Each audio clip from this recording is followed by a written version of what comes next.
আড়ালে থেকে বৈষম্য বিরোধী ছাত্র আন্দোলনের সকল কলকাঠি নেড়েছেন তিনি। তাকে বলা হয় সমন্বয়কদের সমন্বয়ক, জুলাই বিপ্লবের মাস্টারমাইন্ড। বলছি মাহফুজ আলমের কথা, ২৪-এর গণজোয়ার তৈরি করা আন্দোলনের নিউক্লিয়াস, যিনি অন্তর্বর্তী সরকারের প্রধান উপদেষ্টা ডক্টর মোহাম্মদ ইউনূসের বিশেষ সহকারী হিসেবে নিয়োগ পেয়েছেন।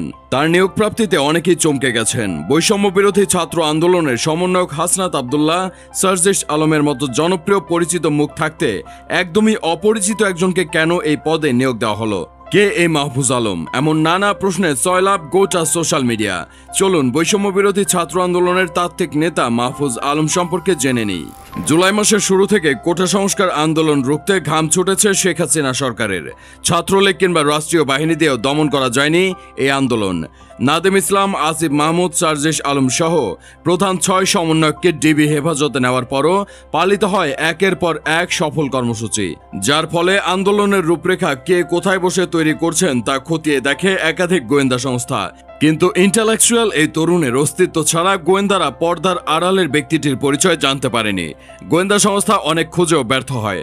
শেখ হাসিনার সরকারের পতনের পর, বিশেষ করে ডক্টর মোহাম্মদ ইউনূসের বিশেষ সহকারী হিসেবে নিয়োগ প্রাপ্তির পর ওই তরুণের পরিচয় স্পষ্ট হলো সবার কাছে।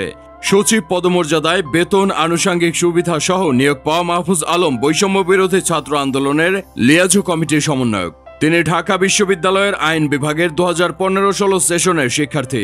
লক্ষ্মীপুরের রামগঞ্জ উপজেলার ইসাপুর গ্রামে তার বাড়ি।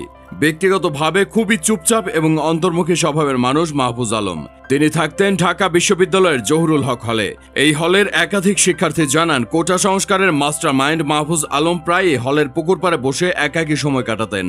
চুপচাপ নতুন জামাইয়ের মতো ক্যান্টিনে কিংবা দোকানে খাবার খেতে যেতেন। দীর্ঘ ৬ থেকে ৭ বছরের হল জীবনে আলোচনায় আসার মতো তাকে উল্লেখযোগ্য কিছুই করতে দেখেনি কেউই। কিন্তু হঠাৎ করে এখন বাংলাদেশের রাজনীতির কেন্দ্রবিন্দু হয়ে উঠেছেন ঝাঁকড়া চুলের অধিকারী এই তরুণ, যাকে এখন অনেকেই তুলনা করছেন সিরাজুল আলম খানের সঙ্গে। ইতিহাস দেখলে দেখা যায়, সিরাজুল আলম খানও জহুরুল হক হলকে কেন্দ্র করে গড়ে তুলেছেন গোপন সাংগঠনিক স্বাধীন বাংলা বিপ্লবী পরিষদ, যাদেরকে বাংলার ইতিহাসে আমরা নিউক্লিয়াস হিসেবে চিনি। এই হলেরই শিক্ষার্থী মাহফুজ আলম নিজের ক্ষুরধার বুদ্ধি দিয়ে কবর রচনা করলেন প্রবল পরাক্রমশালী এক ফ্যাসিস্ট রেজিমের, যিনি শুরু থেকে যুক্ত ছিলেন বৈষম্য বিরোধী ছাত্র আন্দোলনের সঙ্গে। আন্দোলনের কর্মসূচির নামকরণ, সিদ্ধান্ত গ্রহণ প্রক্রিয়ায় তার অবদান সবচেয়ে বেশি। তার Bangla blockade, complete shutdown, march for Dhaka কর্মসূচিগুলো শেখ হাসিনা সরকারকে কেবল ভরকেই দেয়নি, রীতিমতো কচুকাটা করে ফেলেছে। মাহফুজ আলম জাকসুর সাবেক সমাজসেবা সম্পাদক আক্তার হোসেনের নেতৃত্বাধীন গণতান্ত্রিক ছাত্র শক্তির তাত্ত্বিক নেতা হিসেবে ক্যাম্পাসে ব্যাপক পরিচিত ছিলেন। বলা হয়ে থাকে, আক্তার হোসেন ও মাহফুজ আলমের পরামর্শেই গণতান্ত্রিক ছাত্র শক্তির ২০২০ সালের ৭ অক্টোবর বুয়েটের তড়িৎ কৌশল বিভাগের ২য় বর্ষের শিক্ষার্থী নিহত আবরার ফাহাদের স্মরণে আগ্রাসন বিরোধী ৮ স্তম্ভ নির্মাণ করেছিল। ওই স্তম্ভটির ডিজাইনারও ছিলেন মাহফুজ আলম। শেখ হাসিনার পতনের পর প্রথম গণমাধ্যমের মুখোমুখি হন মাহফুজ আলম। বৈষম্য বিরোধী ছাত্র আন্দোলনের প্রতিনিধি হয়ে তিনি আন্তর্জাতিক গণমাধ্যম রয়টার্সকে একটি সাক্ষাৎকার দেন। সাক্ষাৎকারে নতুন রাজনৈতিক সংগঠন খোলা সহ গণ অভ্যুত্থানের চেতনা ধরে রাখা, সরকারকে সংহত করা, রাষ্ট্র ও সমাজের নানা অংশীজনকে নিয়ে আগামী বাংলাদেশের রূপরেখা তৈরির কথা জানান।